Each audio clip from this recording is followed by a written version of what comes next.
Hello everyone. आज के इस वीडियो में हम बात करने वाले हैं मिडाइवल हिस्ट्री यानी कि मध्यकालीन भारत के अंतर्गत जो है भारत पर मुस्लिम आक्रमण।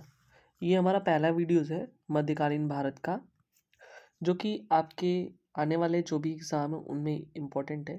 ठीक है, जैसे अगर आप प्रिपरेशन कर रहे हो यूपी पीसीएस जे या यूपी एपीयू या पीसीएस, मतलब किसी भी एग्ज़ाम के लिए, ठीक है, सबके लिए ये जो है रामबाण सेशन होने वाला है। तो बिना किसी देरी के जो है आप इसको कंप्लीट वीडियोस देखें। ठीक है, चलिए सबसे पहले देखो, अगर हम बात करें भारत पर मुस्लिम आक्रमण में तो हम बात करते हैं मक्का की। ठीक है, मक्का जो कि सऊदी अरब में स्थित है और ये माना जाता है कि हज़रत मोहम्मद साहब का जो है, जो कि एक पैगंबर थे, उनका जन्म जो है मक्का में ही हुआ था 570 ईस्वी में, और उनकी मृत्यु जो है 632 ईस्वी में हो गई थी। ये जो है इस्लाम धर्म के प्रवर्तक हैं, यानी कि इनको जो है पैगंबर मोहम्मद साहब को जो है इस्लाम धर्म का प्रवर्तक माना जाता है। ठीक है, तो यहाँ से आपको इनके जन्म और मृत्यु से भी क्वेश्चन देखने के लिए मिला। अगर घटना चक्र उठाएंगे तो वहाँ से ये भी क्वेश्चन मिला है कि मक्का जो है कहाँ पे है, तो ये है सऊदी अरब में, और वहाँ पे हज़रत मोहम्मद साहब का जो है जन्म हुआ था, इसलिए जो है ये स्थान जो है काफ़ी पवित्र माना जाता है। ठीक है, अब ये जो क्वेश्चन यहाँ पे आप देख सकते हैं, ये पॉइंट लिखा हुआ भारत का पहला सफल मुस्लिम आक्रमण, इतनी बार पूछा गया है अलग अलग एग्जामों में, जो है ये कई बार मल्टीपल टाइम्स बार जो है ये क्वेश्चन आपको देखने के लिए मिलेगा। तो इसको जो है एकदम रट जाना है। भारत का पहला मुस्लिम जो आक्रमण था मोहम्मद बिन कासिम था, उसी के नेतृत्व में जो है ये आक्रमण हुआ था। इससे पहले भी एक मुस्लिम आक्रमणकारी आया, उबैदुल्लाह। ठीक है, इसके नेतृत्व में भी लड़ा गया, लेकिन यहाँ पे जो है ये कहा गया कि ये जो अभियान दल भेजा गया था, लेकिन ये पराजित हो गया, यानी कि कहने का मतलब ये हार चुका था। तो जो माना जाता है सफल आक्रमण, वो मोहम्मद बिन कासिम को माना जाता है, यानी कि सफल आक्रमणकारी जो है इसी को माना जाता है। ये बात आपको ध्यान देना है। अरबों ने 712 ईस्वी में, ठीक है, माफ कीजिएगा, अरबों ने 712 ईस्वी में सिंध पर विजय प्राप्त की। ठीक है, ये 712 ईस्वी में ही सिंध पर विजय प्राप्त कर लेते हैं। उस समय जो है सिंध पर जिसका शासन था वो दाहिर था। दाहिर का उस समय जो है सिंध पर शासन हुआ करता था।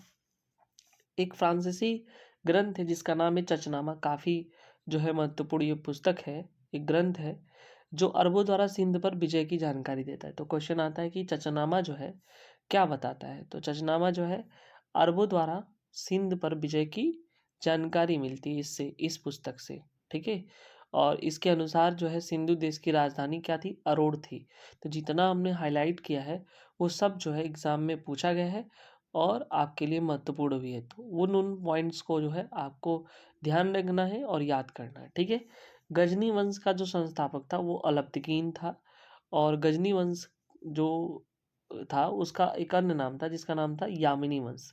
तो यहाँ पे अलब्तिकीन ही आपको याद करना है, और इसका जो एक अन्य नाम से जाना जाता है यामिनी वंश के नाम से जाना जाता है। तो एक जो है लेखक होते हैं सर हेनरी इलियार, वो कहते हैं कि महमूद ने भारत पर 17 बार आक्रमण किया, मानी महमूद गजनवी ने भारत पर जो है 17 बार आक्रमण किया था, इनके हिसाब से ये बताते हैं। और महमूद गजनवी द्वारा चंदेलों पर प्रथम आक्रमण जो है ये 1019 से 20 ईस्वी में हुआ था। ठीक है, उस समय जो है चंदेल वंश का शासक हुआ करते थे विद्याधर। तो ये भी क्वेश्चन पूछा गया है। ठीक है, में क्या हुआ कि महमूद गजनवी से पराजित नहीं हुआ था। तो अब सोचो कि जो इतना वो खतरनाक जो आक्रमणकारी था, उससे जो है एक राजा जो वहाँ के थे चंदेल वंश के विद्याधर, वो पराजित नहीं होते हैं। तो जाहिर सी बात है यहाँ से क्वेश्चन आपको बनेगा एग्जाम में, यानी कि कौन सा राजा था जो महमूद गजनवी के जो है आक्रमण से वो पराजित नहीं हुआ था, तो विद्याधर थे जो चंदेल वंश के शासक थे। ठीक है, ये आपको याद होना चाहिए। और महमूद गजनी ने भारत पर कितनी बार आक्रमण किया था, 17 बार। ठीक है, लेकिन इसका उद्देश्य जो है भारत में जो है मुस्लिम वंश की स्थापना नहीं करना, यानी मुस्लिम स्थायी शासन की स्थापना नहीं करना था। ठीक है। इसका मेन जो मोटो था वो लूट-पाट करना था, ठीक है, न कि भारत में जो मुस्लिम शासन की स्थापना करना था। अब हम बात करते हैं महमूद गजनवी की उपाधियाँ, ठीक है।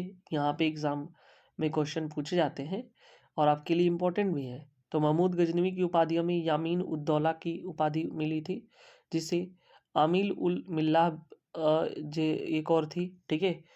अमीन उद दौला और आमिल उल मिल्लाह थी, ठीक है। दरबारी इतिहासकार उतबी हुआ करते थे, इनकी बुक थी किताब उल यामिनी, तारीख यामिनी, ठीक है। तो और उनके दरबार में प्रसिद्ध विद्वान थे फिरदौसी, ठीक है। इनकी बुक थी शाहनामा। तो ये बुक से क्वेश्चन आपको मैच द फॉलोइंग करके आपको मिलेगा और आपको जो है इन सबको लर्न करना है, ठीक है। अगर लर्न नहीं करेंगे तो फिर आप मैच नहीं कर पाएंगे। तो एटलीस्ट जो है आपको एक फाइनल यही बचता है कि आपको याद करना है, बार बार जो है मल्टीपल टाइम्स वीडियो देखने हैं, ठीक है। और चैनल में अगर नए व्यूअर्स हो तो सब्सक्राइब जरूर कर लें, लाइक कमेंट और शेयर करना ना भूलें, ठीक है। चलो, इसके पहले अगर हम बात करें, इसे पूर्व के होमर की उपाधि भी दी जाती है, ठीक है। अब हम आते हैं फरिश्ता। फरिश्ता जो है एक लेखक हुआ करते थे, इनकी बुक थी तारीख फरिश्ता, ठीक है। बीजापुर के शासक इब्राहिम आदिल शाह को समर्पित था ये, और इन्होंने ही लिखा था गुलशन ए इब्राहिमी। इनका पूरा नाम था मोहम्मद कासिम हिंदू शाह अस्तरवादी फरिश्ता, ठीक है। महमूद गजनवी के समय में प्रसिद्ध इतिहासकार अलबरूनी हुआ करते थे। तो 11वीं शताब्दी में ये हुआ करते थे इतिहासकार, और भारत आए थे ये, ठीक है। जिनकी पुस्तक थी किताब उल हिंद, ठीक है। तो उस समय ये किताब जो है किसके बारे में बात करती है, भारत के सामाजिक और सांस्कृतिक स्थिति कैसी है उस समय ये बताती है। पुराणों का जो अध्ययन करने वाला प्रथम मुस्लिम था, मोस्ट इम्पोर्टेंट है भाई। पुराण एक ऐसा मुस्लिम जो पुराण, जो कि एक हिंदू धर्म की पवित्र ग्रंथ मानी जाती है, उसकी जो है अगर हम कहें तो ये जो है अध्ययन कर रहा है वो अलबरूनी है, ठीक है। इसलिए आपको याद करना है इसको। अरबी भाषा में जो है तहकीक ए हिंद की रचना की थी इसी को ही, ठीक है, यानी कि पुराण को ही। सर्वप्रथम एडवर्ड सांची ने, जिसे सुचारू के नाम से भी जानते हैं, अरबी भाषा से इसे अंग्रेजी में अनुवाद किया। इसका अनुवाद हिंदी में रजनीकांत शर्मा द्वारा किया गया था, ये भी आपको ध्यान देना है, ठीक है। अगर बात करें, महमूद गजनी ने जो है संस्कृत जो है मुद्रा लेख के साथ साथ चांदी के सिक्के भी जारी किए थे, और सिक्के के दोनों तरफ जो है अलग अलग भाषा मुद्रा लेख में था। जैसे ऊपरी भाग में अगर देखोगे तो अरबी भाषा में लिखा था, और दूसरी तरफ जो है संस्कृत भाषा का भी वर्णन उसमें किया गया था। मध्य एशिया के शासक जो थे शिहाबुद्दीन मोहम्मद गोरी 1192 ईस्वी में तराइन के द्वितीय युद्ध के प्रथम जो पृथ्वीराज, ठीक है, को पराजित किया था। क्वेश्चन आता है कब पराजित किया था। शिहाबुद्दीन मोहम्मद गोरी ने तराइन के द्वितीय युद्ध में पृथ्वीराज चौहान ने पृथ्वीराज तृतीय को पराजित किया। उसके बाद 1178 में मोहम्मद गोरी ने जो गुजरात में आक्रमण किया था। तराइन का प्रथम युद्ध पृथ्वीराज जो है तृतीय और मोहम्मद गोरी के बीच लड़ा गया, जिसमें मोहम्मद गोरी की पराजय हुई। और तराइन के द्वितीय युद्ध में पृथ्वीराज तृतीय द्वारा मोहम्मद गोरी के बीच ये लड़ा गया था, लेकिन मोहम्मद गोरी को अब विजय प्राप्त की। तो मोहम्मद गोरी को द्वितीय तराइन युद्ध में जो है जो ये यहाँ पे विजय मिला इनको, ठीक है। अब हम आ जाते हैं चंदावर की युद्ध, काफ़ी इंपॉर्टेंट है। 1194 ईस्वी में लड़ा गया था मोहम्मद गोरी और राजा जयचंद के बीच में, जिसमें जयचंद की पराजय हुई थी। वर्तमान में ये जो चंदावर है यूपी के फिरोजाबाद जिले में है, यमुना नदी के तट पर स्थित है।